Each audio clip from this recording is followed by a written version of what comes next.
careful. You might learn something. Let's go. You are now tuned in to the Factual Opinions Podcast with your host. I am Pharaoh. Straight facts.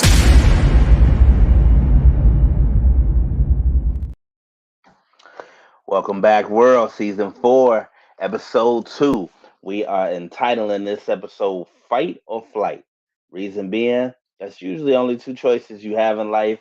And right now, we all got something coming at us one way or another. So we try to fight back.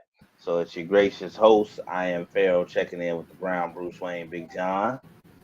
Yes, sir. And Will West, the best Nate, will be joining us shortly. He's running a little late. So we'll be waiting for him to jump in.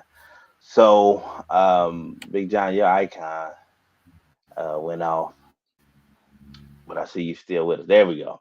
So I don't know why, but I'm trying to get it together. I don't know what the fuck. I don't know what. we got our first blooper of the episode. But so My bad. you good. So we have a lot to talk Man, about. I don't know what's going on, bro. Yeah. You might have to come back out and come back in, but we got a lot to talk about. I know we say that typically every episode, but especially this episode. Unfortunately, we do have to start out while Big John is rebooting. We'll wait because we have some solemn news to get to first, and then we'll get into our regular scheduled programming, the more lighthearted stuff. So, waiting for Big John to come back in.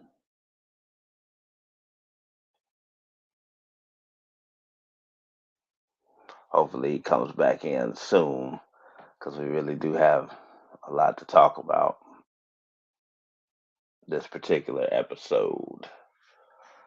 So, well, I'll keep it going while my co-hosts are doing whatever um, they're doing. So, what I want to get to and talk about is we have some solemn news to get to out of the gate. As many of you know, I was a former high school football coach for a local, historically known Catholic school here in the greater Cincinnati area called Purcell Marian High School. It's where the great Roger Staubach, Pro Football Hall of Famer and College Football Hall of Famer, Super Bowl champion with the Dallas Cowboys in the 70s, aka Captain America, attended that high school.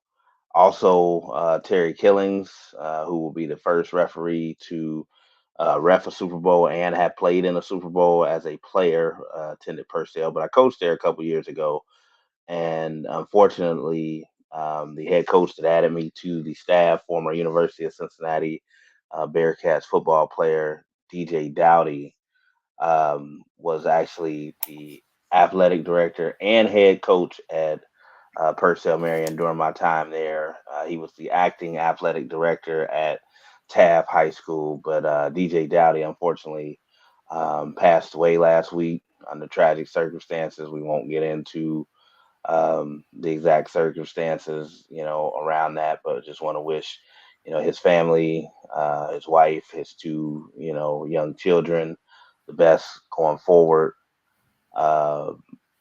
I'm Yeah, man, still shaking from that's it. real sad, man. Yeah. I learned a lot from the brother in the short time that I spent with him, honestly. That's the funny part because it wasn't a crazy amount of time that I spent, with him, but just on how to handle certain things like disagreements, being professional, staying calm in the midst of, chaos and stuff happening around you. I learned a lot from him. He gave me a lot of advice. We had a little period where me and him weren't seeing eye to eye, but I am very happy and thankful that well before he left this earth, me and him got right and we're in communication. And he was actually supposed to come on the show, so that's another bummer, that we Yeah, missed out on. But again, prayers out to DJ Dowdy's family, and you will be missed, brother. yes, sir. So moving on from the solemn news, I want to hop right into Some good news over at Purcell, Marion. Um, our starting left tackle from our time actually started all 4 years. Big A committed to Gannon University in the past 24 hours. That's where he'll be spending the next 3-4 years of his time. Want to give a shout out to him. And Congratulations, on young the man. Yes, sir. Big A is a hard worker, dominant player out there, deserves every bit of it. And I also want to shout out young JL Harris, who will be a senior next year. Actually, just received his first Division I offer from Central Michigan within the past Mm. 24 hours. So shout out to you, brother JL. I knew you would do big things. He broke the single season rushing record at Purcell Marion High School this year as a junior. So want to get love to my former players over there. Yes, sir. Yes, sir.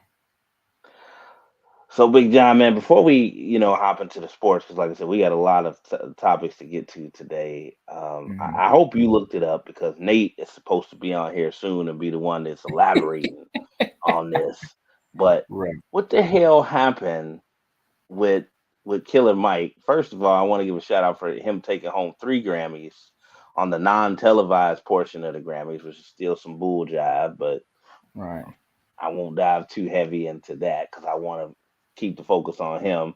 And not only did he win 3 Grammys for best rap album, best rap performance, and I forgot what the last category was, but obviously hip hop related. His son, who was in need of a kidney transplant, uh, got rushed to surgery as well. So it was actually a good night for Killer Mike. His son got his kidney and it's working, functioning as normal. I heard, and he took home 3 Grammys. And just in time, I want to introduce the host of Men versus Truth versus Women podcast. What's up, young y'all? What's Will up? West the best, Nate. You know it. What's up now? What up? What Yeah, man. up? What up? When you gonna have me back on? By the way, man, I feel I slighted, mean, man. you can come out tomorrow and have your questions for these women complaints tomorrow. We'll be at SL Lounge over in Laughlin at 8 o'clock. The topic is women complaints. So we're gonna be talking about that tomorrow. I So think I'm gonna stay away from that because I'm in a good space when it comes to that right hey man. I but don't I think can they come really out want and to hear what support I though. don't really think they want to hear what I got to say right now. No, they need to hear what we gotta say. They don't Well, hear That's they the don't want real to hear what I thing. got to say. not to I be know funny, I know where but you at right now, Big Big John, John but can still, take yeah, that by itself, right? yeah. I should They I don't, should say they don't really want to hear what a brother got to say right now. that. I'll be cool. I'll be cool. I ain't gonna press that issue too hard no more. No, but seriously, Nate. So this is your podcast, also here. So I wanted to say this actually for you as one of the integral parts of this podcast, and you probably know better than both me and Big John. So what the hell happened? How did Killer Mike's night go from winning 3 Grammys to his son gets his kidney to being arrested, man? So just based off of what I've seen on TMZ, basically they said that he got into a physical altercation with security outside. It looked like just based off of the videos, it looked like the security guard was the aggressor. So Mm. I don't know, I don't understand how it ended up being Big Killer Mike going to getting locked up on one of his best nights. So shout out to Killer Mike on his wins for the 3 Grammys. He deserved that sweep. That album was Yes, amazing. yes, he did. That album That was album was fire. amazing. And with a guy like Killer Mike that's actually making a difference in the community and in the world, as a figure and as an activist, me, I'm like, man, it ain't no accident that something like that happens when given the first Nah, opportunity to try to ruin his night. But he kept it classy, nah, though. for sure, as he always does. And like you said, he is a very intelligent brother, so he already knows what to do. Yeah, he knew the cameras was on him. So, but I know you missed it, Nate. We took some time at the beginning to acknowledge the tragic passing of brother DJ Dowdy. and talk about some of our players that just received offers or committed where they're going to college. So before we go, because we got a lot of Super Bowl talk to speak on with the Super Bowl coming up on Sunday. Um, I want to stick to the whole college thing right now and speak on the ever changing landscape of college football. Last time we were on here, we talked about old man Saban retiring and what that was going to mean to the landscape of college football. And I can't help myself but to dive right into what the biggest storyline of the offseason has been. The bag man is in Columbus. So you saying the bag man he's the bag man now. The bag man is in Columbus. It don't have to be Ryan Day, but somebody's passing out the bag right now. Yeah, I seen some stuff earlier saying that they got quite a few pieces that then fell into place out there in old Columbus. So yeah, this is gonna be quite interesting with all them pieces I done seen on that list. So Yeah, whether it's the transfer portal or guys committing in general, it's looking pretty ugly right now for the opposition when it comes to Columbus. Now let's be clear about it. Coach Day, his back is against the wall, so he's in a must-win, can't-fail situation anyway. And you combine that with all the guys that decided to return for their senior year, like Travion Henderson, Jack Sawyer, JT Tumalau, all those guys on offense, defense. I don't know. And then the biggest story outside of that, where's Reem and Triggs at? Well, I know where Triggs is at. They yeah, got a I'm about to game. say you know where Triggs at. They got I a was game supposed because to I I was was supposed to be there there. last night though. Shout out to my Schroeder Jaguars who won on senior night, beat Euler High School. Will said he might join in later. So, but no. In all seriousness, Jim Harbaugh leaves the University of Michigan. It's the first time you done said that on a live broadcast, and I I think know because I'm so fucking. Excuse me. I'm so freaking happy that he left the University of Michigan. it's a $5 Uh, fine.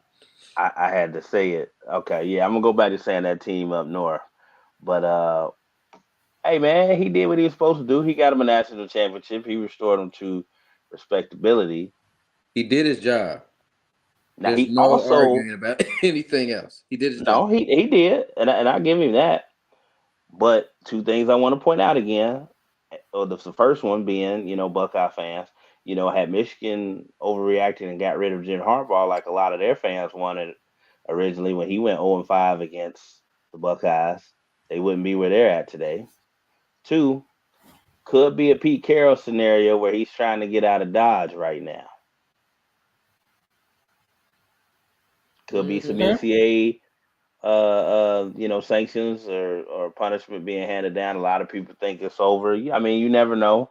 But that's the longest that Harbaugh stayed anywhere anyway, is that 9 years that he was at Michigan. Yeah, that was his longest stint anywhere as a Yeah, coach. so they can't be mad. We got Coach Cam in the building. I finally got to St. X, man. Ryan Day better get it done. No excuse. He ain't But lying. well, He ain't lying. he clearly has the most talent in the country right now. So if he doesn't, especially with a new athletic director that don't have the ties to him that Gene Smith had, he'll be on the first thing smoke. That's always the first sign when they get a new administrator, new athletic director. That's always the first sign that you walk in the plank, kind of. That's usually the first He sign. on eggshells. Hey, but Definitely that on new eggshells. AD came in and helped open up the bag too as he's learning the ropes from Gene Smith. He's like, hey, this is what we're gonna do. He was known for raising funds at Texas A&M when he was there, also at Ole Miss. It's like, we gave you the keys. You got the keys to a Porsche. Now you got to just not crash it. Right. 80, man. Coach Cam said the championship will be taken from them probably. Yeah, if it's some allegations out there, yeah, they gonna take that. That would be something to do all that work. Cam, I don't know about that, big dog. I think you may be reaching a little bit on that. I don't think they're gonna take it, but No, I think But the thing is, he served his time. They fined him. I mean, It at was that time to point, go. yeah, Now look, everything was done, and he prefers to be in a more professional league, professional football setting versus a college setting. You can tell. he does because Jim Harbaugh had to be more controlled than he liked being Yeah, he didn't like that. That at was Michigan. he did But not. no, I give it to Michigan. Like I said, they went out and won, and they persevered through all those distractions and stuff. So you can't take that from them. And obviously down the stretch, we know they wasn't looking at signs and stealing signs and nothing. So you got to give it to them. But no, I'm excited about what Ryan Day has won in the offseason. This time it's time to go out and win it on the field during the season. And he's basically accomplished everything else at Ohio State but that. So there's really no excuses to that. But our Bearcats on the basketball tip have a couple big games coming up. They got Houston and Iowa State, and they're looking really good right now. Wes Miller's pressing the right buttons. He is. He definitely is. And, They got two key big wins as well. Got one at BYU. yep, Took Kansas to the end. yep. Uh, so They've they actually basically doing been in it. every game, though. Yeah, they've been in there. They're not showing that they go be bottom of the toe like they was predicted. But my I think when man the tournament kick, there'll be a 8-9. probably, before their loss to West Virginia, I saw in bracketology had them slated as a 6 seed. Wow, it's pretty high. So they got some quality wins too, though. They got that one over on Saturday will probably take the cake though, against number 15 Texas Tech on the road. On the road, that's Yeah, two big on the road wins. BYU and that one, two yeah. big wins like that. So and this is still West without his full deck, man. He Mm-hmm. still got some guys that he inherited, but the ones he's recruited, like my man Dan Skillings, who I told everybody from Roman Catholic High School in Philly would be a star by the time he left campus. He's well on his way. And that Jizzle James kid, man, I think he might win freshman of the year. He might. he probably will.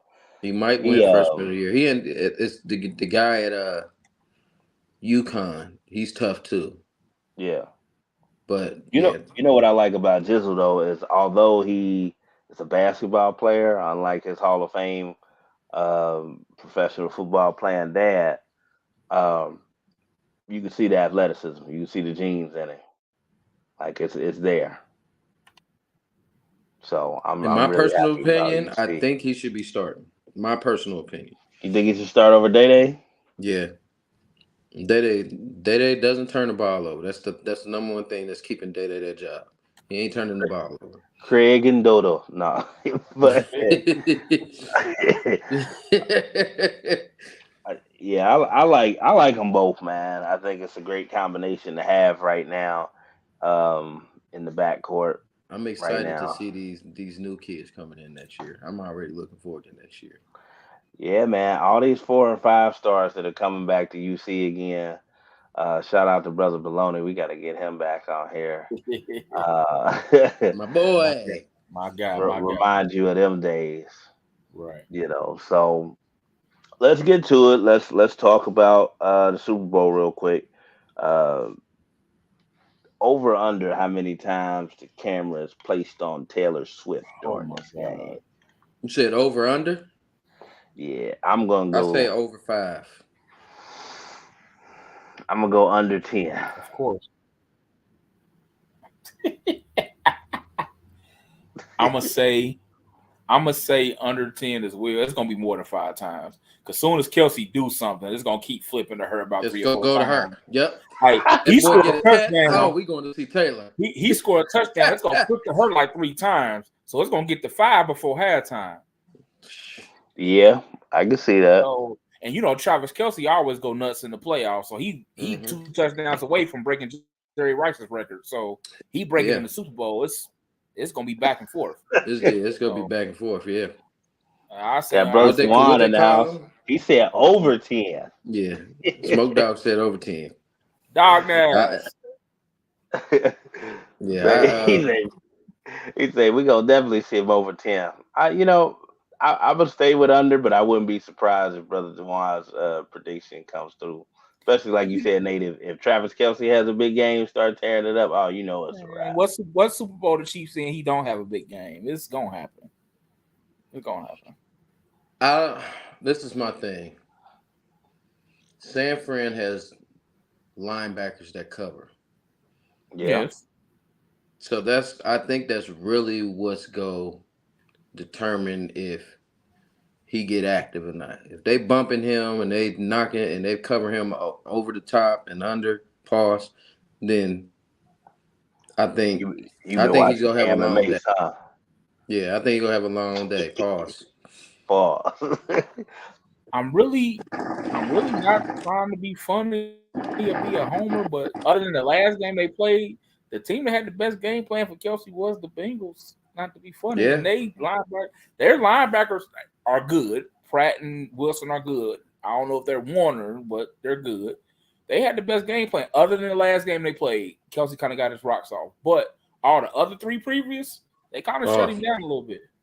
So yeah, Paul, my bad. But yeah, man, Okay. they do have the capable linebackers to do it. Are they gonna do it? Is the question. Because that let's middle take it. linebacker, I think he run like a 5'5" Oh no, Fred sometimes. Warner's a dog, and Greenfield?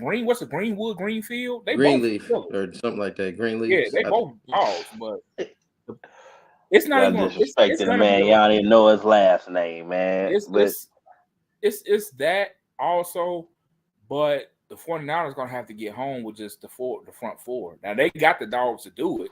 I was gonna say though, that's gonna determine everything. They have that's the gonna dogs. be that front four a task. with Like San Fran. it could end up being easy. Yeah. Here's the thing. The Chiefs' offensive line isn't as good as it usually is, but for some reason, Patrick makes it. I can't say that, Big John. Hold on. No. They aren't as good. They aren't as good as they were the previous years. It's been proven. I mean, they tackle was kind of iffy. Patrick has had a problem this year. That's why they started off slow. But now he's learned his team a little bit better. He can't go out there and throw for 500, 600 yards no more. He has to kind of game manage right now because he doesn't have the weapons or the offensive line to do what he usually does. So he kind of got to dumb down his game, which has helped his offensive line. I'll tell you what else has helped that offensive line is that boy Pacheco runs hard. Oh yeah. And that takes What they say? pressure off They say of he a run like he quarterback, too. They say he run like he lost a lot of change in his pockets. I called him same thing that Tom Jackson called Adrian Peterson back in the day. He's a violent runner. That's what I refer to. Sure, he's definitely a violent runner. They said he run like a toddler trying on shoes. Brother Dewan said it's going to be decided in the trenches. Most games are, but this definitely is. Well, I mean, let's take it a step further though, because we were talking about get another touchdown. I know that. We was talking about this yesterday at Schroeder. All the guys was asking. They asked me who I thought was going to win, and I said, well, it's tough being a Bengals fan because I am obligated not to have a rooting interest or care about either team because of our history with both the Chiefs and the 49ers. But I'm going to pick the 49ers on this one, contingency plan. I'm going to pick the 49ers provided they do what they've continued to do all year when healthy, because Kyle Shanahan has been involved in 2 Super Bowls where he's had questionable decision making down the stretch that costs his team. When he was the offensive coordinator for the Falcons, when they played the Patriots, they stopped running the ball and let the Patriots back into that game. And honestly, when they played the Chiefs the last time in the Super Bowl, you can say the same thing. They got a little pass happy, put too much of the game in Jimmy G's hands at that point in time. So I'm going to say if the 49ers come out and play 49ers football, because you look at even the NFC Championship against Detroit when they were down, they did not deviate from their game plan. They kept being patient. They kept running the ball. And that game manager that everybody talks about, even Cam Newton, stepped up and made a couple plays, and Mr. Brock Purdy, down the stretch. Now, listen, I'm not saying that he's Joe Montana or Steve Young by any stretch either, but maybe he is a little bit better than we thought. My question is he worth the dollar? If he wins, it ain't about whether he worth it or not. What do you say? It's not about what you get; it's about what you negotiate. So if he wins, he gonna get what he want. If he wins, it's gonna be like John said, game set match anyway, and the 49ers are gonna have to. Because I mean, if you look at what they did, they got rid of Jimmy G, they traded away, Trey Lance, first round draft pick, because they knew they could get by and possibly win a championship with this Brock Purdy. Mm-hmm. And it would be cheap in the meantime. But like you said, that bill's gonna come due. Yeah, it's almost that time. Yeah, especially if they that time. win. So I mean, let's do it though. Let's get the picks out of the way. Like who do you think is gonna take home the Lombardi Trophy? My football mind says the 49ers, but I just don't like betting against that young man. I just don't like betting against. You talking about the light skinned boy with the curly hair? Yeah, the one that Mr. State Farm. Yeah, the one that sounds like Kermit the Frog. I don't like betting against him. And we're just gonna go out and we're gonna play our game, and we trust Coach Reed and the game plan that we've got out there. But like you said, man, not to be funny, man, if the 49ers come out to play they style of ball, run behind Big Trent, actually play ball, let Debo do his thing, and they also have a good tight end too. Let him get off. Yeah, man. They get ugly. Yeah, Kittle ain't no joke. It's never a bad decision running behind the silverback gorilla, Big Trent Williams. Hey, man, so that's a grown man. It ain't a lot of. You ain't supposed to be that big and be able to move like that. What's going to determine this game is that front four on defense getting pressure on him. I think this will be the first game that Patrick Mahomes will be running for his life the whole game. This ain't gonna be the first game because that's why the Buccaneers beat him. Yeah, he had no time to throw. Right. Well, this will be the second going. This will be the second time. Well, here's the thing: Bosa gonna have to prove why he getting his money. They just got Young. He gonna have to step up. The two defensive tackles they got are really good too as well. So we're gonna see. Now Chase is my dog, but no, he really does have to step up and show consistent effort, not just the flashes, but if he can make Patrick Mahomes uncomfortable and not just set up shop in that pocket, it'll go a long way towards the 49ers winning. We got Brewski in the house. Brody, what's up, cuz? He with the Niners. Brewski was just up there in Columbus. All right. He said the 49ers. So, yeah, I'm picking the 49ers definitely. But I'm with Big John. It wouldn't surprise me. Patrick Mahomes is who he is. That defense for Kansas City has played a lot better this year than they're getting credit for. Really, they kind of carried the day. And they lost a key piece. They lost Cook. Cook was a key piece for their defense. Yeah. But then you gotta remember, man, Andy Reid is in his bag right now. He one of them guys, like, he's gonna make you do what you don't want to do. Like the Ravens, when they played the Ravens, I'm sorry to go back. When they played the Ravens, they made the Ravens play a totally different style of football than what they should have played. How the 49ers, we want the 49ers to play, that's how the Ravens should have played. And Andy Reid made sure they didn't play that. And then they made it so bad, Andy Reid played the Ravens game against them, running the ball, making sure Big Trust wasn't on the field, making sure they had – it was one point in time where they literally had the ball for 30 minutes and the Ravens had it for 9. That's ridiculous. Well, you know what I said before about, Coach Reid and, pardon the terminology, pause, I'll say it ahead of time. But, Andy Reid is pretty much free balling at this time.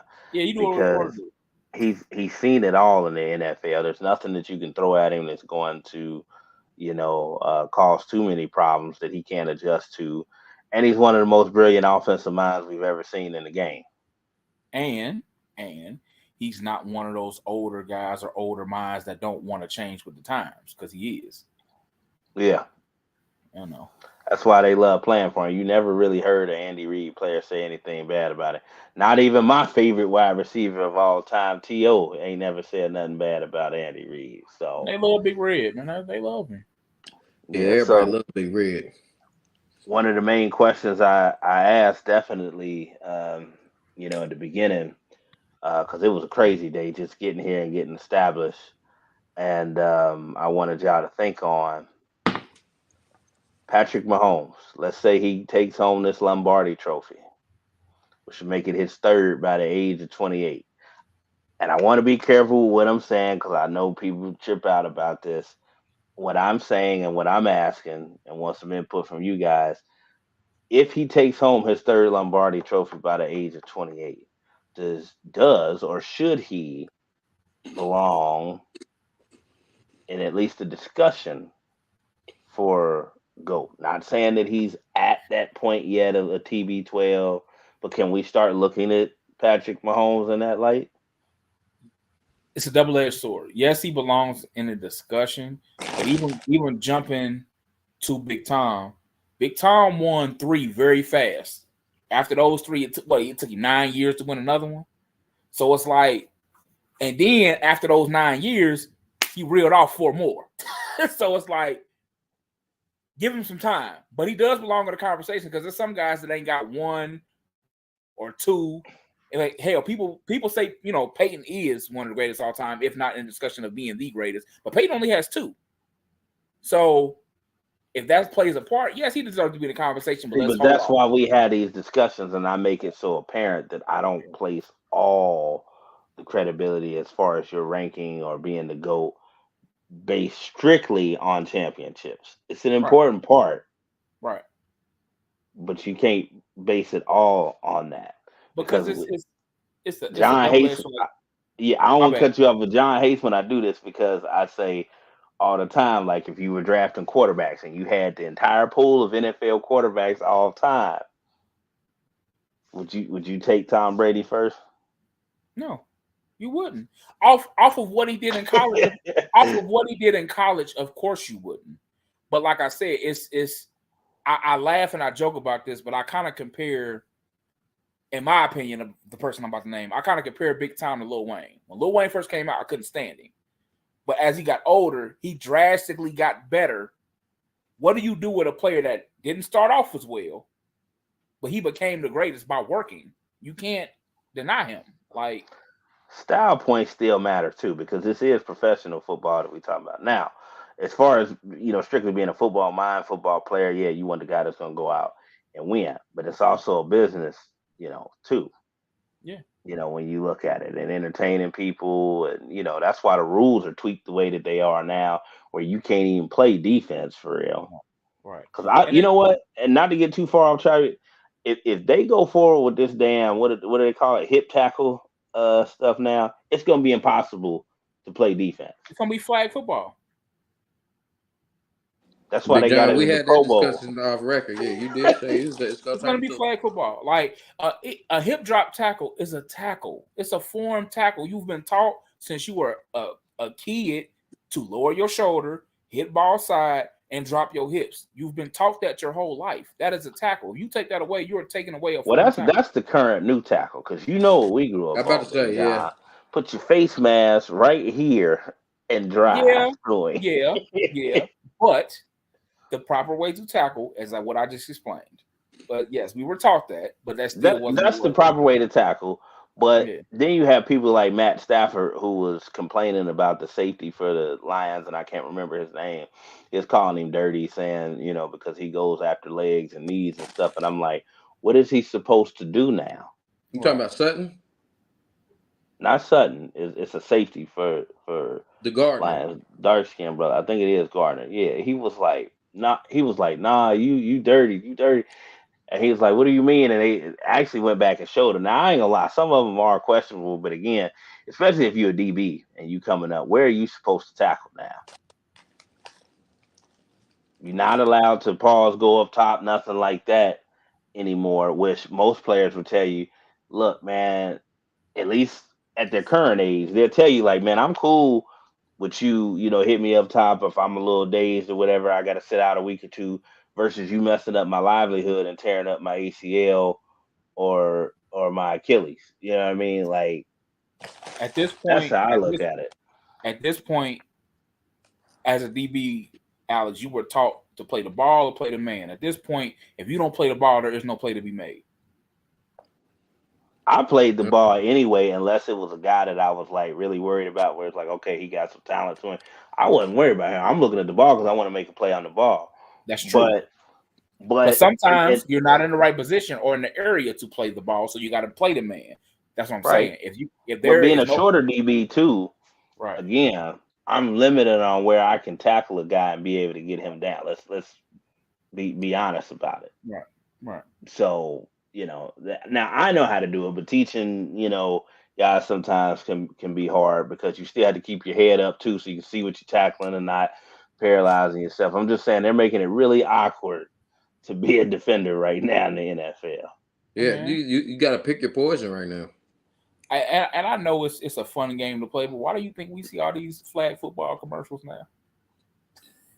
They're trying to make the game non-violent, and they really are. And that ruling came out in California where they can't play football now until junior high or something like that.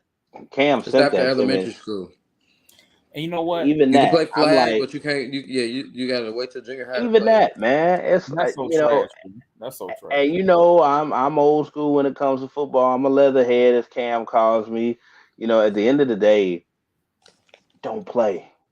We really don't need all this legislation and stuff, because I always point out to people, if you're a true historian of the game like me, you realize that more people died back in the 1800s and early 1900s when there wasn't all this equipment and stuff than is the case now. That's number one. So it's never been a safe game, and it's never going to be a safe game. Just like hockey isn't a safe game. Hockey would never be safe. Boxing, they fight. First of all, hands. Even forget the fighting. There are more concussions in hockey than there is in football. Yeah, they don't talk about that for sure. It ain't about even fighting. With a sport like boxing. I just feel like it's one of them. Like, and you hear me say this all the time. If you're worried about getting hurt, you're in the wrong game. The concussions in boxing aren't even to nowhere near the level of hockey. But here's the thing. They're not, and that's the crazy part. But here's the thing, though. I've explained this in previous shows. You sign a waiver on every level. You know what you're getting into. There's a warning label on the back of each helmet to tell you that you're getting into a sport that's violent. Now, the only thing I will say is, okay, as a child, you may not want to play. Your parents may want you to play, whatever. But at every level, you sign a waiver. You know what you're getting into. You know what you're signing up for. Even that, though, Big John, which is true, and I think about that sometimes.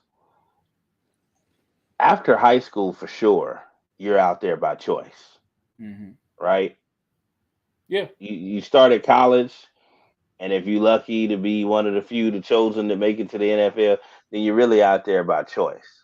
Right. Yep. Like I said, I don't want to pick on him, but Junior Seau, if his family walked into my courtroom as a judge, I would have laughed and told him to get the hell out, because I'm like, all right, so you willingly played 22 seasons in the National Football League in one of the most violent positions at linebacker possible. And he was a crash dummy. In that era where they ran the football, so everything was downhill. People argue with me all the time, and I tell them, I said, man, Junior Seau didn't die or kill himself because of CTE. Now, it didn't help the situation. I'm willing to admit that, cognitively and decision-making wise. He killed himself because he was a football player, and he played his entire life, and he had no identity outside of that. And no matter how much money he saved up or what, ventures he had or how many times he went surfing, it wasn't nothing that was going to fill that void of playing that football. Also, and why he was one of my favorite football players of all time. Even as a grown, almost 40-year-old man, he still played the game like he was a little kid, like he was having fun. Same thing Brett Favre is going through right now. Why he looks terrible. Right. Right. Uh-oh. Brother Dewan said that's why women don't play the game. Well, we're going to go leave that alone. We ain't trying to get canceled right here. We're going to leave that. Hey, man, you got to relax, bro. Brother Dewan said it, not me. Right. Yeah. What do you say? The comments on Factual Opinions podcast. Right. We hear Factual Opinions, not necessarily agree or disagree with the statement of what he just said. You put a disclaimer on that one. Yeah, dog, big dog. Well, it's one of those things. Again, if you're worried about getting hurt, don't play. You don't And have to play the game of football. Even the guys in the NFL, there's a lot of jobs out there. They don't pay as well, but you don't have to play football if you're worried about that. Now, we're not talking about I'll admit, okay, maybe some of the Jack Tatum, Vontez Burfict stuff might be over the top, um, but we're not talking about that. I'm talking about just regular football plays. We're gonna get to some more Mount Rushmore at the back end of the show. But so we did the safeties last episode, right? Mhm. All of Yeah. those guys we named, had they played in this era, I don't know that we'd be talking about them as Hall of Famers. No. The only one that probably may have gotten away with it is Ed Reed. And that's because he was a ball hawk too. But Straight ball hawk. That was everybody. that was a Oh pure no, ball. Ed Reed will put a pad to you too. But Yeah, he but he Ronnie has some Lott, finesse. Sean Taylor, and Steve Atwater would have had Oh no no. chance in hell to play in today's era. Troy Polamalu for that matter too. Him too. Yeah, he's another one that used to knock himself senseless on multiple occasions. But that's what made the game what it was. It wouldn't be as popular as it is today. We wouldn't be talking about it right now if football wasn't played at its essence at some point in time. And I know I'm one of them crazy people that thinks that somehow if just enough people band together and stop being soft and stop allowing this, or the guys actually go out there and play two-hand tag as a form of protest and listen to the boos cascade down from the stands, maybe it could change, but nobody's going to do that, so it's not going to. But the crazy part about it is, man, and what's funny to me, even when I watch games, you will have a hit that's a big hit that's actually a clean hit. But the moment the crowd be like, ooh, the flag come out. Then he's defenseless. No, he just got hit. And it's okay. Flags flying everywhere. It looked like a And parade. it's okay. And it was a clean hit. And it's okay. See, but in the ref's defense, when they started making these changes, which again were purely financial, driven, it wasn't about player safety or whatever. Because if that's the case, you wouldn't have players playing on Thursday and going over to England or Brazil to play football games. But anyway, uh, the refs who had been in the game for a while were like, "Yo, we don't like it any more than you, but we have been told to do this." They have legislated the big hits out of the game. Right. For sure. And even Tom Brady, who I gotta give credit, is like, people think he's hating or just getting old or mad because he's out of the spotlight. I gotta give it the big time on this one. He's like, man, I can't respect quarterback records the same way I used to, or receiving records, because it was different when I played. You had to stare down that barrel and get hit. You had 3 seconds after you released the ball where you could still get hit, and it was legal. Wide receivers. What did he say? He said, I didn't go across the middle if we were playing Ray Lewis because I knew better and I didn't want to get one of my receivers hurt. Right. There's no threat of that anymore. And I'm almost to the point where I'm like, if you can't hit them, then you shouldn't be allowed to run a quick slant then offensively, because that's not fair. You can't get touched. So you saying they should ban that play, the quick slant? I'm saying if defenders cannot hit, which I've seen people hitting the gut or whatever, it's a play they don't like no more. They don't want that middle of the field collision anymore. I'm saying, why are they allowed to do that if the defender's not allowed to tackle? Like I said, if the play is not made on the ball, there is no play to be made. They don't want it. See, but they're trying to reel in the casual fan, and that's what they're making all these rule changes for. And the NFL don't have a problem. What's the casual fan? How you gotta explain that to me? The casual fan is the one that's not really into football, but they go to the game or tailgating because everybody else, does it, and they're not really going to pay attention unless there's, basketball on grass and, constant scoring up and down the field and stuff. That's who they're trying to appeal to. Or they playing fantasy football and they don't really care about the game. Yeah, are they more worried about, taking selfies and shit during the game and I get it. being seen versus, loving the game itself. See, now baseball had to change some things because even hardcore baseballers were like, yeah, some of these games are a little long, So they had to put the pitch count on there and other things to, I like you the know, pitch count. spruce the game up. I like it because, like I said, baseball games sometimes, could be 4 hours out there. Ain't no might. It is. That's the guaranteed It minimum. can be. It depends on the game. It can be 2.5 hours, or it can be 5 or 6, depending on the day. And I'll be honest, even though that's a sport that I love, I done took a also and nap grew at a up baseball playing, game. bruh, it's not the most exciting most of the time watching baseball. I've Not on said, TV. I've said it as a kid. Baseball is fun to play. It's terrible to watch. Yep. Yeah, I can tell you some of the times being out there in the field though when it's 900 degrees ain't that fun. Man. Right. It's like, if you don't put this ball across this plate, right, or where Duke the God at, Nate, man? You know he was a pitcher for the Braves back in the day. That's Duke funny. was a pitcher. That's funny. I was a pitcher too. Duke wasn't bad though. Duke could get it across the plate. Yeah, Duke had heat.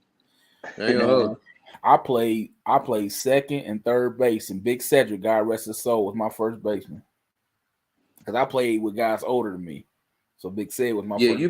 You played up, Big John, didn't you? Yeah, I played up. Since you look like Cecil Fielder, I think. I was actually good at baseball. That's because my grandfather. I wish I would have stuck with it, but after my junior year in high school, I stopped. Cecil Fielder was good. No. But believe it or not, and Prince Fielder. But back in the day, believe it or not, Big Ced had me beat. Big Ced was bigger than me back then. But I just remember a game where he played for, I think it was the Yankees, when he played for the Yankees. Man, he hit a double, and it was the hardest double you ever seen. Like, and even the announcers in the booth, they just could not stop laughing. They just kept laughing. They said, "He's not running very fast, but he's giving it all he's got." I need to find that clip, man. Right. Yeah, man. Brother Brooker in the house. He said, "Sorry, I'm late. Had to watch the boy win the ship." Yes, hey, sir. Man, that's the important stuff right there. Yeah, man. Congrats, man. Congrats. Yes, sir. Well, you missed Mr. Brooker. You missed us talking about Ryan Day winning the offseason, already. So, but the offseason is one thing. We got to get the. What did they rank? Al, what did they rank with recruiting? Well, they finished the 2024 cycle 5th, I believe. But they definitely won the transfer portal battle by far. Oh, yeah, we knew that. That was a given. That was Taylor in the house. What's up, brother? Speaking of transfer portal, man, did y'all see the whole starting lineup at Washington is gone? 22 players, all they starters are gone. Yeah, they roster got decimated. While you and Cal was sitting there talking about Ohio State, and I'm like, well, why wouldn't they want to go to Ohio State? First of all, I wasn't talking about Ohio State. I was talking about here we go. Swear up and down, y'all don't like Alabama players, and y'all don't want them, and y'all who? Okay, and what constitutes an Alabama player? Just because he went to school there for 1 year? I'm just saying in general. Well, anything that got to do with the Crimson Tide of Alabama or the what you call it, I don't say that when Joe Burrow goes to LSU or Jameson Williams transfers to Roll Tide. Look, I'm talking about what y'all say. I'm not. I don't care. He don't want to talk about that. I don't care. I don't care. He don't want to talk about that. I don't like LSU. I'm happy for Joe Burrow, but what I'm saying is, what you call it, the Confederate States of American Conference. It is. I don't want them guys. It is. Okay. No, so I didn't say. Nope. I'm talking about the school and the way people behave down there that only care about them players on Saturday when they benefit them. That's what I'm talking about. I am talking about universities that had to have federal troops on campus to allow people to attend class as late as 1973. That is what I'm talking about, John. Since you want to be specific. I'm just joking, man. It's all right.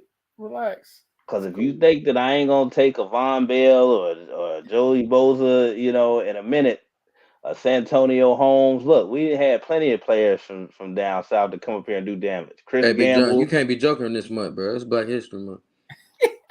He said it's Black History Month. Hey, man. I'm a part of it. I could say something. I'm a part of it. So no, so that's what I'm talking about in particular. But OJ did it. he's like, 3 things black people need to stop lying about. We ain't gonna say the rest. God rest. Yeah, I can't say the rest on here. Like Rodney King should have. Anyway, We gotta see her. You can let Jesse Jackson hear you say that. You done went through goddamn far. I ain't with you on this one, Eddie. But no, in all seriousness, players are going to go with the best opportunity for them to get to the pros. And people like Caleb Downs only went to Alabama because old man Saban was there. We know that. The entire school's history, championship-wise, outside of one lucky year with Gene Stallings where they upset y'all, Big John, revolves around the Bear and Nick Saban. That's why I said last episode, y'all in line for them Sean Alexander 7-5, 8-4 years if you're lucky. Sorry, cousin Bernard. but it's coming back. What Brother Taylor say? Hey, it's historical record. I can't make it up, man. It's there. I mean, hey man, it's on TV, bro. We know what happened. JFK had to send federal troops there to allow one black woman to register for class. I'm talking about register for class, let alone what the experience was like the rest of the time, on campus and trying to navigate, down there. So, bro. Hey man, and the internet is undefeated, bro. Because some of the memes, bro, be hilarious. Washington got pillaged, like Big John said. Yeah, but I don't think their coach going to Alabama is a big splash either. I think Alabama kind of rushed that decision, and they're gonna pay for it. They panicked, and they wanted a decent to big name coach, so they got him. And I hate to say it, but the coach that they really should have went after, that I think made the most sense, and he went there, so he's an alum, is Dabo Swinney. I thought that would have been a home run hit for Alabama, at least PR wise, and the optics of it. But if I get what you're saying, but if Dabo left, that would have been worse than Kelly. That would have been worse than the guy leaving Washington. That would have been such a bad look because of what he's built. Going home to his alma mater? Yes.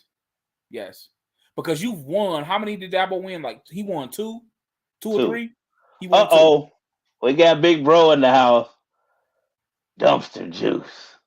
Big Roddy. Two. Who you calling dumpster juice, Big Roddy, man? We ain't even talking about the Bengals. That's your usual target. So he won 2 championships with Clemson, beating Alabama. I know that's his home. I know, but the media backlash for that, it would have went both ways. It would have been cool. He's going home, but that's also, how dare you leave Clemson? You left what you built, going to the enemy. But inside Tuscaloosa in the state of Alabama, he would have been golden. Oh yeah. It'd have been like the prodigal son coming back home. That's it. But the rest of the nation, he would have, as Big Ronnie said, dumpster juice. The rest of the nation would have boo-booed on him. But who else do they get that's gonna be like, generate that buzz and has the cachet coming through the door? Even if Dabo is on the backside of his run, which he is.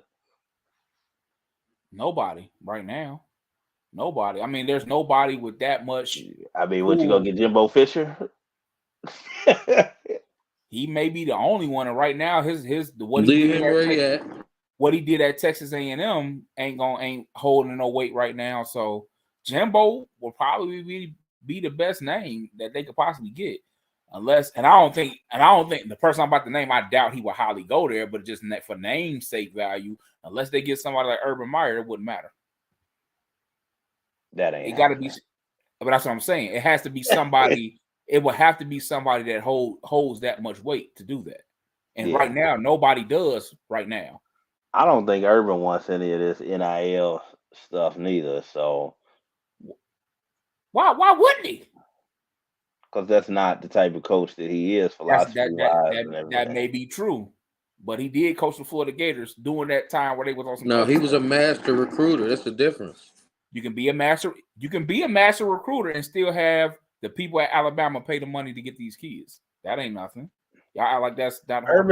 Urban's old school though, man. Like, he was able to get those players at Ohio State and Florida and basically everywhere he went. But like to fit into today's culture, because he didn't believe in it. I'm gonna take you back on another thing.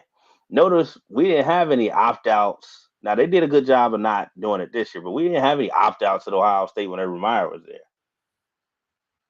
You had people like Zeke Elliott and Joey Bosa who knew they were top 5 draft picks still playing their last game, which was not a college football playoff game. Right. That is true.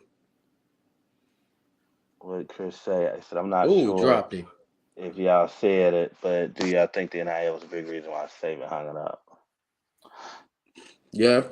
Let y'all answer that one. He said it on Pat McAfee's. He said it on Pat McAfee podcast. I said this like either episode ago or 2 episodes ago. I feel like he was kind of on the fence. I feel like NIL deal was probably what pushed him out. But I think Brother Saban was just done, man. You can kind of see it on his face this year.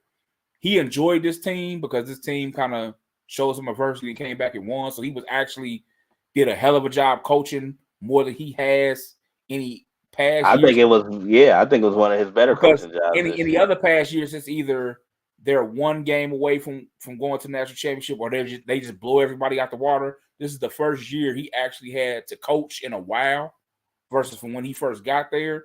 And I think, man, you could see it on his face. He was happy. That's why the last game he was crying like he was. I think he was just done. The NIL deal probably pushed him out the door, but I think he was done. What he got to prove? Why you chewing on them Cheetos? Oh, he don't know. See, he'd have knocked himself out the feed. I think it was part of it, Chris. But I just think things had ran its course for Nick Saban. I really thought he was at the point where it's like, what do you have left to prove regardless, right? Like, you always want to win. You always want to add another trophy to, the case. But again, what was Nick Saban's real motivation? And honestly, kids are changing and looking at different things. There's a newer wave. There's the Coach Primes, the Lincoln Rileys, the Ryan Days, who just, honestly at this point relate a little bit better to this current generation than some of the old school guys do. Now, as far as that's concerned, I still think there needs to be a level of respect, because I saw a comment, and I meant to speak on this, where Marlon Humphrey, and I can't believe I'm defending Bill Belichick right now, but Marlon Humphrey made a comment that I felt like was completely asinine, where he basically attacked Bill Belichick and said, well, the greatest coach of all time allegedly, did not get a head coaching position. I think we can put that to bed now. And I'm like, okay, Mr. Humphrey, I'm failing to make the connection between him not, getting a job. As I hear, he only interviewed for one job, which was at Atlanta. Atlanta was the only one. He interviewed twice with them. I think it more has to do with the cycle and what jobs were available. And let's be honest, Belichick ain't no spring chicken. Yeah. Yeah. What is he, 72? He up there. I think it had more to do with that. Like, you can't say, oh, he didn't get a job. I think it was more age than anything. I think it was more age. And it's also the organization that's going to give him. They may not give him full GM power anymore, but it's also going to be the organization that gives him a little bit more pull than other organizations will. A lot of organizations probably don't want to give him all that free reign anymore.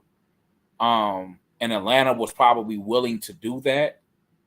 But like you said, that was the only job he interviewed for. But next year, please believe he's going to be a part of that coaching carousel. Don't get it twisted. Yeah, somebody will take that bait on Belichick for sure. Somebody messed up them first 4 weeks, like they said earlier when I was watching I was watching another podcast. It was like, no, he'll be in the carousel As soon as they see 4 losses, the Jets, anywhere, Minnesota. And don't let him get a team like the Jets with that young defense. Yeah, that's gonna be a problem if he go to the Jets. It would be, but I don't think Robert Saleh is the issue in New York right now. He just gotta get him a damn quarterback, or because I don't know what Aaron Rodgers' status is gonna be when he comes back at this point. I'm drafting a quarterback if I'm the Jets. I ain't gonna hold you. If he's a difference maker. Yeah, I give Aaron Rodgers a good one, maybe. Is there any quarterback this year coming up willing to take that bid on? The quarterback out of Duke. They'll draft the quarterback. He's a first round talent. I think. No, not Duke. North Carolina. I'm sorry. And even him. I thought you were talking about the guy at Duke. No, I'm talking about the one out of North Carolina. Whatever his name. Drake May is cool. He has the size and the arm, but it ain't enough tape. It ain't enough tape. Just like everybody loves Mr. Trubisky. And I'm not saying Drake May is not better than Mr. Trubisky. Mr. Trubisky had 1 year on wax, and everybody loved him, and they drafted him above Watson and everybody else. Come on, bro. Like, relax. I think the Jets should have went after the quarterback they should have drafted in the first place. That draft. Instead of coming up with some bull jive reason why, Kyle Wilson was that is his name, right? Something like that. Okay, John, you got to look that up for me, man. Zach Wilson. Zach Wilson. Excuse me. That's how little I care about him is to even remember his name. But Zach Wilson, all of a sudden from BYU, shot up these draft boards like he was. Pissed everybody off. It pissed like he was Jaws, Steve Young, or Jim McMahon. The last BYU quarterbacks to turn into anything. But they pick one every year, whether it's him, whether it's Mr. Trubisky, whether it's Kenny Pickett. They always have that one. I know, but y'all know who the second best quarterback in that draft was. Yeah, he just plays with the Bears. And that's another thing. That Chicago keeps going out of their way to dangle Justin Fields out there. I'm like, he's not the problem. Like y'all can draft this short, from USC if you want. If you keep that I don't think Caleb Williams gonna be that good in the league. I don't either, but I'm like, even if you draft him, if you keep that same lackluster offense out there with no playmakers really around you to do anything, that's the same results you're gonna get. And what's scary about the Bears organization is we talked about this before. They do that all the time. Of course. They've never had an offense outside of Walter Payton. Quarterback purgatory is the Washington Redskins and the Chicago Bears. If you go there, you will die. And there's no hope for you. With the exception of Jim McMahon was able to pull it off that 1 year. Right. And get them to the bowl. But that's possibly because they had what some would argue was the greatest defense ever in the 85 Bears. If you don't say them, it's up there with the 2000 Ravens. So what was Joe Theismann was the quarterback when Washington was winning them Super Bowls, and they ain't been right since. They ain't been right since, bro. They ain't been right since Doug Williams. Doug Williams and Joe Theismann, they ain't been right since. That was an accident too, because Doug Williams was the backup. Exactly. So, like I said, like Chicago Bears, Washington Redskins, I don't know what it is. That's where quarterbacks go to die. I don't know. Well, when I say an accident, let me clear that up. That it took place, not that Doug Williams wasn't that dude, because he was. He was that guy at Grambling. He was that guy, period. He was that guy at Tampa Bay in the creamsicle uniform days. Nobody talk about that. Right. That was the only other time they went to the playoffs was when Doug Williams was the quarterback in Tampa Bay. So, yeah, man. So, Nate, your other sport, we got some stuff to touch on quickly. We got the undisputed heavyweight championship of the world this month coming up between Usyk and there's only one Tyson Fury. Is my boy gonna be ready, man? I don't know. I'm gonna be honest with you. I don't know. After what happened, he looked awful in that fight. In the exhibition, after the exhibition, I said, I don't know if dude ready. and that ain't do nothing but give Usyk more fuel. Oh yeah, I can You whoop. better get, I'm trying to give him so you I better can get whoop them ready. down. You better get ready. He been partying. Yeah, He been partying. what he The what he said heavyweight that he was got weeks. that division, Abu Dhabi money. He got that What he Abu said that was Dhabi weeks money. ago. I'm partying. the heavyweight division has taken a turn, man. Yeah, You man. got Tyson Fury out there slacking. You got Deontay Wilder talking about money and investments after getting his ass whooped by Joe Parker. Um, and you know what? That fight, because I don't even think we talked about it, Nate. Like No, we didn't. we, we both thought that Joe Parker had a chance of winning that fight. We So it's did. not like we're not saying that, but it's like how it happened, right? Yeah, it was a landslide. what did my Deontay guy say Wilder on was in Harlem he was in Nights? quicksand the whole fight. He couldn't get the jab going. Joe Parker was going left to right, so he couldn't What hit what him. what did Benny say on Harlem Night? Vera whooped your ass. Here's the thing, man. Like I said, I always, give y'all the reins when it comes to boxing. But you know what it looks like now? You know how when you in school and you got this bully that be beating up on everybody, and the one time you got that one guy that beat up the bully, and everybody, you know what? You ain't really that tough no more. So then it's like, all right, we got you. You know, there is an aura of invincibility with knockout artists like him and Tyson. Once that first guy stands up, guys Mhm. start trying things in the ring. That's what Right. happens. They get Right. brave because that aura of invincibility has been taken away. Now, Mhm. not everybody can still beat that guy, No, of course not. but they're just more emboldened when they get in the ring. Because a lot of people, especially with Iron Mike, they lost before the first bell rang. Like Mhm. the intimidation factor was real. Oh yeah. Like getting in the ring, and not just him. Guys like Tommy Hearns. Was another one that could. What they say, if looks could kill. Right. Tommy get in that ring and he be looking at your soul. Right. So there is something to be said about that. Right. But honestly, I don't think guys ever, and I got to be careful about how I say this. I don't think guys ever really feared Deontay Wilder. I think it was they feared that right hand, they feared getting knocked out. But the reason I say they didn't fear Deontay Wilder is because he was never a complete fighter Right. ability wise, Right. if that makes sense. You know what I Yeah, it mean? makes Like sense. Mhm. that's all you had to fear was that right hand. Right. A lot of guys hopped in the ring and was like, especially like King Kong Ortiz, they like, I ain't gonna get hit with that right hand because I'm going outboxing. Mm-hmm. But like Deontay always says, they have to be perfect for 36 minutes. I only had to be perfect for 1 second. Right. That's facts. Those are facts. So it's a trade off. But I think Deontay has had a hell of a career, especially for a guy that walked into a gym at 19 years old, won a bronze medal in the Olympics for people that have been doing this since they were little kids. So man, I'm never gonna say anything bad about Oh, for Deontay. sure. I think he's had a hell of a career. I think he's had a Hall of Fame career, and So he's does he 38 years retire, old. Al? Does he I need to think he retire? should. I think he I should mean, at if you 38 years old. what Yeah, he's what 42-4? Like what?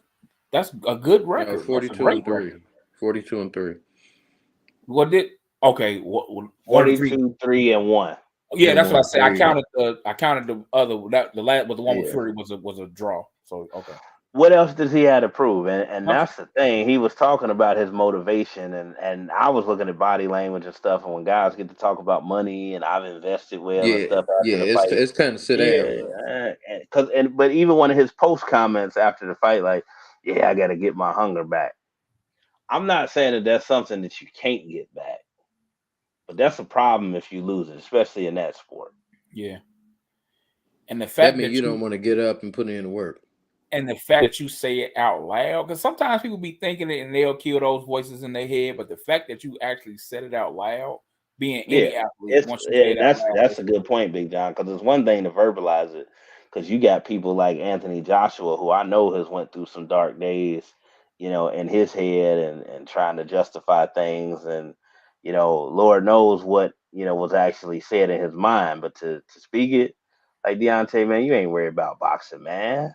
Right. And even going to football players, you got guys like Brett Favre that wanted to play that just didn't want to get up for those spring and summer practices and like, do I really want to do this? Once you start doing that, it's kind of over. Yeah. You ain't thinking about it no more. You think about going to the bar, get you a couple Wisers. Right. Sitting down at the table with a big steak big as your back. So that's what happened. At that point in time, like when you ain't got that drive no more, it's like you getting in the ring, you putting yourself at risk. You I putting was your life gonna say, at risk. and that is not the sport to do that. No, with. not at all. You mess around and get hurt for real. Yeah. Especially a guy like Deontay who hasn't taken much punishment his career. It will affect him more than a guy that's actually used to getting punched, to be honest. Because it happens with a lot of fighters like that. Like, comes to mind, my favorite fighter, Roy. Uh, Zav Judah was another one. Those guys that spend most of their career not getting hit. Once they get hit, it's never the same. Kasazu rocked his cradle, and he ain't bounced back after that at all. Well, Zav did, become undisputed welterweight champion of the world, defeating Corey Spinks in his hometown of St. Louis. He had a couple more, victories, but it definitely derailed his career from where it was going. There was a time where, believe it or not, people was talking about Zav more than they was talking about Floyd, during that time. So, yeah, I think he was another one. His career was never the same, after that. But we've seen it. We've seen it with numerous boxers. We've seen it with top tier guys that just didn't get it done after they got that chin got touched or they was put on the mat and couldn't get up. yeah. Now, what about this exhibition fight? Because we didn't talk about it last time. But what about this exhibition fight between Shannon the Cannon, uh, Briggs, and your boy Rampage Jackson? Are you watching that fight, Nate?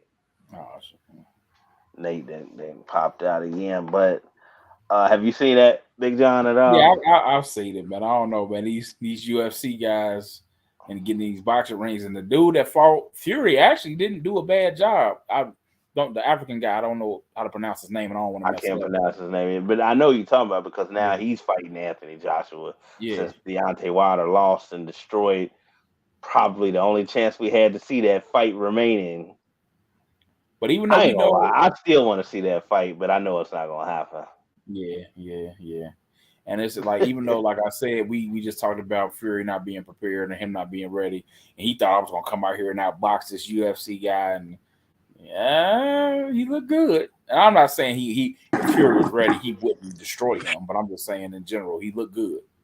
Especially for he did look y'all better. keep kicking me out. I think my stuff keep kicking off. My bad. Yeah, I think Anthony Joshua is going to do a much better job against him than I think he's Fury gonna revive did. himself. I think he's gonna revive himself. I ain't gonna hold you because he looked good in that fight. I ain't gonna hold you. I think Joshua's gonna get his belts back I for a think third if time. between him and Wilder, I was trying to figure out who was gonna revive himself. And then when I start seeing Anthony Joshua and his work was like starting to be different than what it was prior, I was like, I think it'd be Joshua before Wilder because Wilder still was sticking with the same game plan. Well, Joshua's still hungry. Joshua still has more to prove. People have Yeah, been he does. talking negatively about him more than Deontay Wilder. Now, It's I think true. most people just kind of feel like at this point we've seen the best of Deontay Wilder. I don't think Yeah. people have piled on him after his loss. It's just he's definitely not going to get better at this point. No, Anthony it's too late. Joshua He's still 38 has years like a old. He's hit the peak. He had his prime. We passed the prime Joshua now. still has a notch or two that he hasn't went to, and I know Cam always laughs at me when I say that, but it's like from an ability standpoint, Anthony Joshua should be the undisputed heavyweight champ of the world. It's all He up should here, be. Which is something He else that should you be. can't That John Ruiz fight, I think, dated it. change his career. I think that tainted it. Joshua was a killer Yeah, he before was. that fight. Cause see now he thinks about it. Like he'll still put something wicked on you, but before when he would just let his hands go and just that Anthony Joshua. But that's That what was a getting different rocked. beast. That was a different beast. I had a lot of respect for him at that time. But that's He what was a getting different rocked to beast at that do. time. Man, I'm so happy that I did not spend all that money to go to Madison Square Garden to see that. Because if I'd have went there for that, oh, I'd have been pissed off. And you see, For he ain't been sure. back to America since. Well, I mean, he trains here, but he doesn't fight here. Yeah, he That's trains in crazy. Houston. That's wild. Yeah. So So let's yeah, talk but about your Knickerbockers real quick. yeah, let's talk about it because see the other night you were running, brother, when my Lakers beat your Celtics without AD and No, without no, no, no. Bron. Hold on. First of all, don't ever say I'm running because I ain't no You were track star. running. You were No, I running. wasn't. Because the thing is, Big John, did I not say we were going to lose to the Lakers? He said that, but he also admitted his defeat. Smoke Dog is another one. He will admit that. I said, bro, we're going to lose this game tonight. I seen LeBron and AD sitting down. I said, we're going to take this light and we're going to lose. I called it. Okay. So You it know, ain't no ever no run. I know a loss when I see a loss. I no know loss it. when you see a loss. Yeah, I know a Yeah, loss when I Well, see a loss. the New York Knicks is coming. Now, I will admit, I was not a fan of the trade when it went They down. doing what? Say what? Oh, Pause, bro. Pause. Pause. See, he been watching too much Cam and Mace. That's what it is. You know what? Because when I watch they show, it's like, how many times are they gonna say the word pause during one you gonna hear it show? 40, 50 times, bro. Nah, I hey, blame them. Cam I got him blame that them. last episode though. Huh? Cam got him that last episode when he went back and found that old Mace track. Did Oh, you we hear found the that? track. When Mace was like, pause. Man's Mace like, said, what? hey, yo, Mace where say, I you hardly know find you, but it? I want to blow you. And Cam was like, he was like, yo, you can't say nothing to me the rest of the show and try and trip me up, bro. He was like, there's nothing that beats that. Yeah, Right that there. was probably, He hey, was I like, ain't gonna he's like, hold you. I That don't know was what you probably was the talking best about when one. you said that first. That was probably the best one. He I was said, like, oh yeah, Cam caught him slipping on that one. That was yeah, because the big. whole rest of the show, Mace was in his phone trying to find something to Trying to come back find with. And Cam was like, bro, just stop. Like, you just let it be, you bro. can't come Just back let from that. it be. No, but He what was I trying to was figure saying it is out the the Knicks have whole been, show. let me rephrase it then. The Knicks have been building momentum, and I was not a fan of the trade initially because y'all know I was a lot higher on RJ Barrett than some other people, were. But I must admit this kid, how you pronounce his name, Nate? Ogunjobi? Something like that. Yeah, I think that's how you say it. I don't know. Is a much better fit and plays some serious defense out there Yeah, definitely a um, great defender. for the Knicks. And shout out to Jalen Brunson being selected for his first All Star game Well too. deserved. Definitely well deserved. And Now he looked like an MVP right now. I ain't gonna hold you. Julius Randle is out hurt, And they're talking about uh, extensive time. so I'm a little worried about that. But the Knicks have been playing great ball, man, and it's good to see the OGs in the stands in the Garden, the John Starkses, the Carmelos and stuff showing back up. I believe Pat was at a game recently, wasn't he? Yeah, he was at the game. He was at the Laker game. Yeah, and Allen Houston works for the Knicks, so he's Yeah, he's he there a always lot there. He in the front office. too. Yeah, Yeah, so I'm happy, man. But them Lakers are starting to they get starting it to they getting it together. Ever since starting to Bron get their called stride everybody together. out, Yeah, starting little to get their Bron put stride that together. hourglass on Twitter. Right. It's like y'all running out of time, fool. Right. I just don't think the Lakers are gonna make that run like they did last year, though. You don't think so? They go run into one of them young teams. They either go run into OKC, Minnesota is the team you don't want to run into right now. Yeah, they Minnesota, look pretty good. Yeah, that Ant-Man is showing who he is now. What they say, he the second version of Michael Jordan. So even if the Lakers pull off that DeJounte Murray trade, that's not enough. No, I don't think so. I wouldn't get rid of Because D'Angelo Russell though. they got to give up. They're gonna have to give up D-Lo for that. And D-Lo been playing good too. Yeah, I wouldn't want to give up D-Lo. D-Lo done found his rhythm right now. I wouldn't put him on the block for nothing. Well, Big Perk was honest the other day. He was like, man, he said, I don't see a move that the Lakers can make that Nope, I don't either. Title contenders, to be honest. Nobody sees one. It's not one to be made right now. Only thing I can see the Lakers doing is getting a shooter. It's only a couple. They can get Hauser from my Celtics. They could probably pull, like the Celtics is gonna do a deal with the Lakers. That'd never happen. You know what I'm saying? That's what I'm saying. Like, it's nothing out there unless they go What try the to hell get happened to Buddy Rondo, Hill. man? They ain't getting Buddy Hill. Buddy Hill What ain't happened? coming off that trying. What happened to Rondo? Hmm? Yeah, that's a guy that we both love, Rondo. What happened to him? He got caught with possession. Got caught with a pistol. Yep, in possession Indiana. and a pistol. What was he doing in Indiana? Hey, what did he say, Evan? Pistol. Right.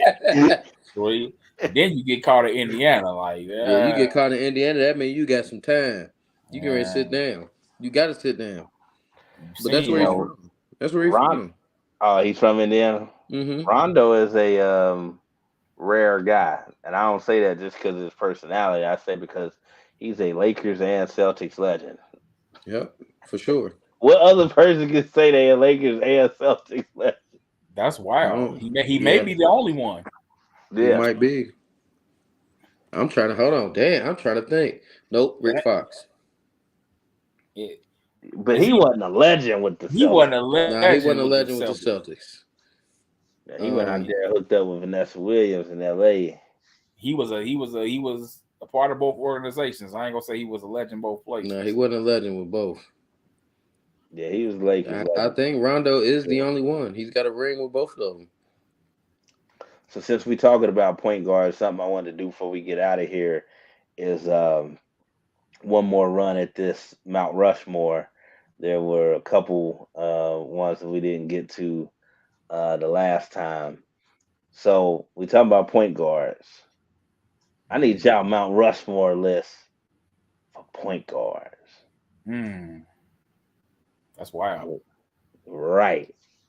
That's damn near impossible to make. I got 5. I ain't got 4. Man, you gotta give 4, man. Mount Rushmore only got 4 spots. All right. Magic. Zeke.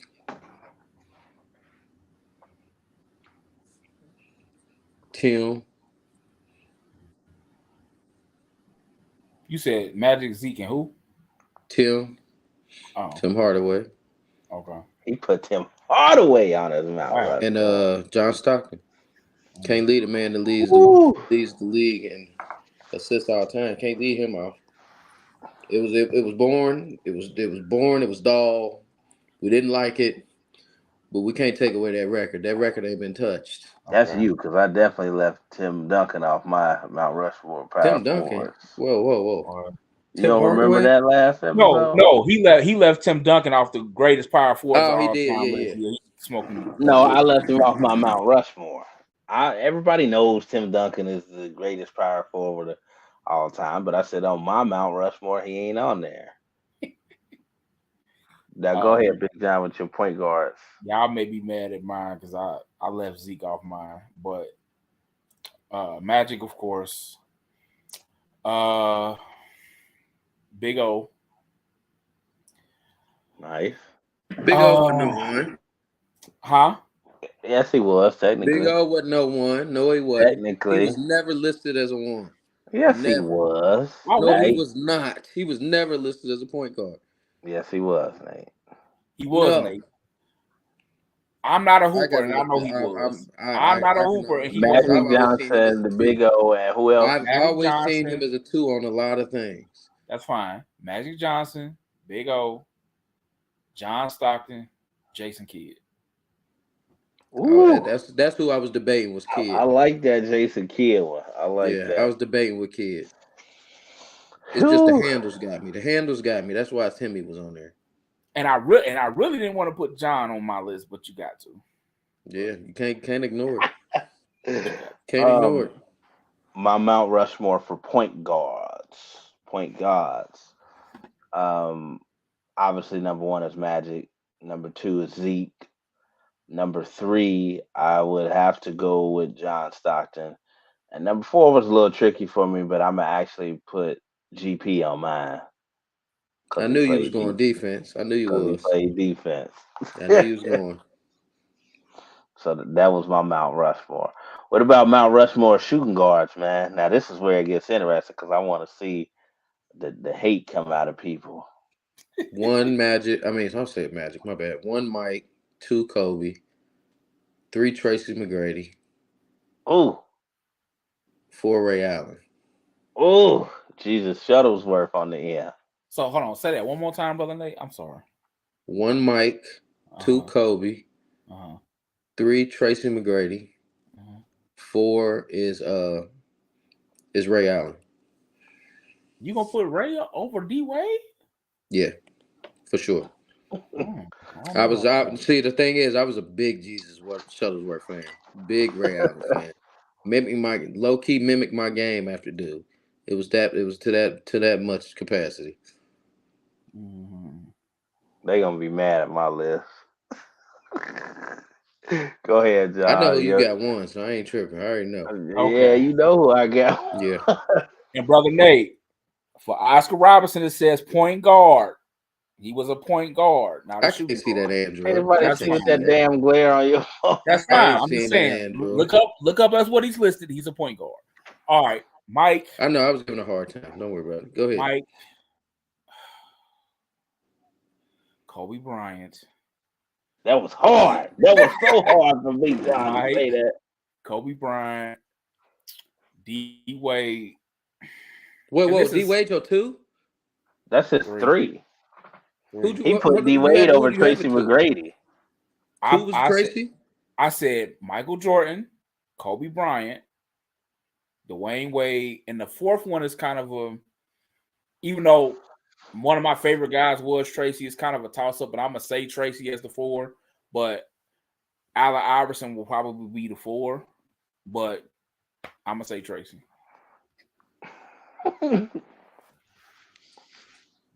Well, my Mount Rushmore list for shooting guards all time.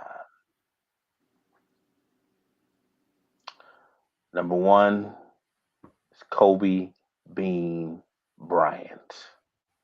We Best knew that. basketball player I ever seen in my knew that. life. Everybody knew that.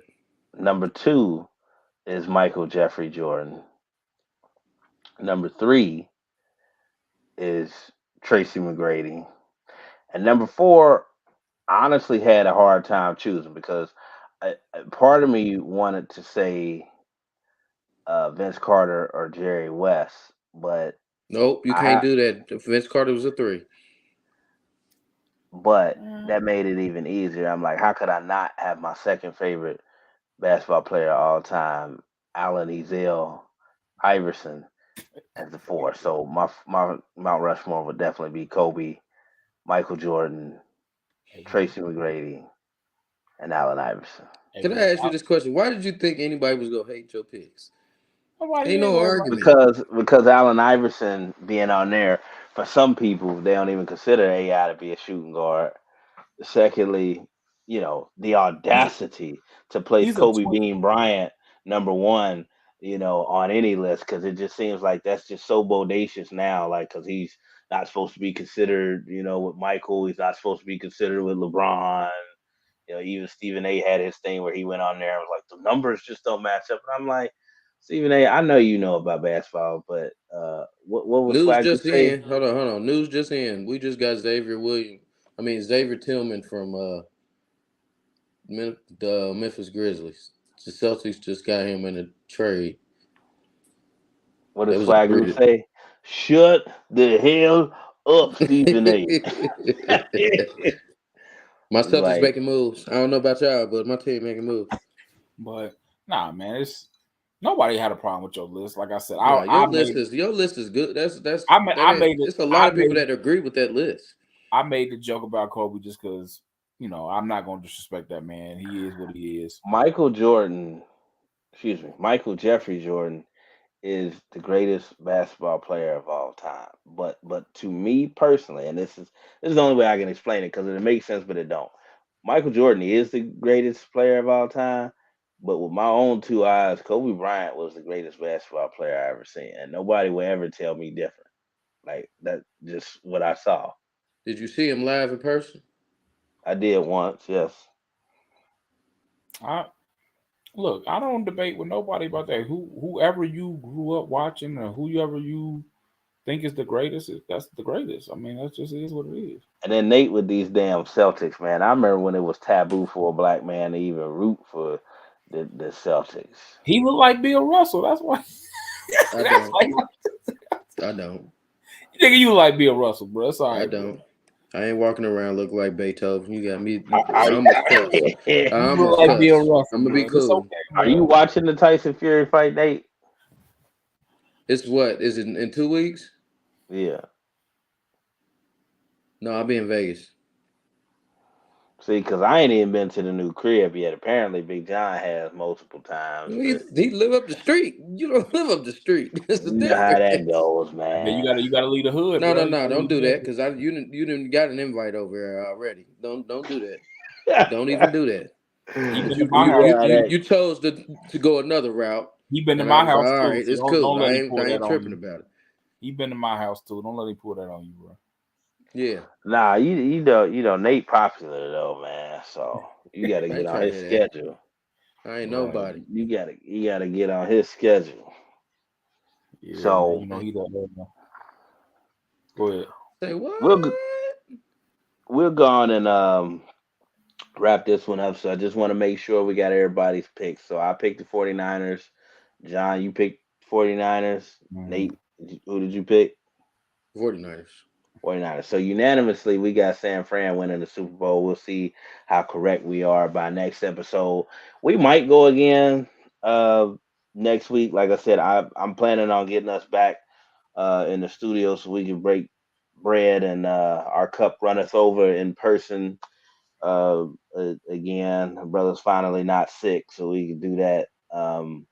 But no, I just want to get us back in the swing of things. So remember, the only change, folks, is we do have a new Facebook page, the Factual Opinions Podcast page, which after my 30 days of it being a new page is up, we'll be able to stream live from that page again.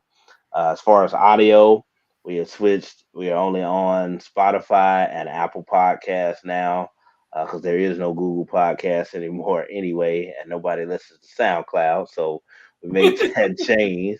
Yeah, Uh, Sp- everything got shut. They got minimized real quick. man.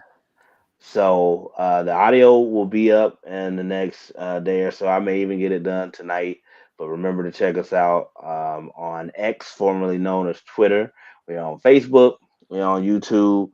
Um, we got some guests coming up. That's another reason I've been saving, a few in the clip. I ain't want to let everything out. So season 4 is going to be real exciting with some of the people that we got lined up. So definitely want to stay tuned. It's your boy, I am Pharaoh, checking out with the Brown, Bruce Wayne, Big John, Yes, sir. Will West, the best Nate. Please You go know? support him at Men versus Women versus Truth Oh, you podcast as said that all well. wrong. You just screwed that all up. Okay, Men versus Truth versus Women podcast.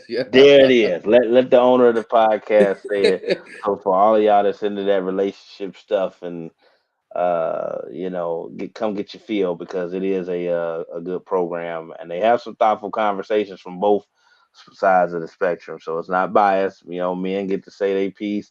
This week it's women complaints. So go check my boy out. For sure. So Appreciate it. we will get at y'all and keep an eye on the content on IG and Facebook, and we'll try and do it better the next time. Yes, sir. You know it.